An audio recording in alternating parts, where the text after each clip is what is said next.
สบายดีพี่น้องคายคำยามแรง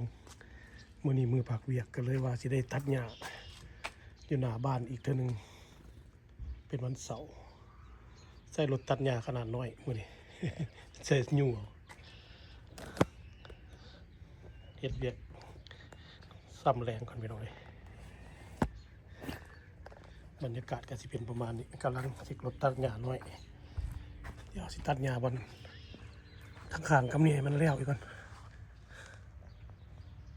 ให้พี่น้องดูประมาณนี้แหละ บรรยากาศก็สิเป็นประมาณนี้รอบๆข้างบ้านก็ได้ดอกไม้ก็งามๆดอกไม้สีม่วง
ตัดหญ้าแล้วพี่น้องเอ้ย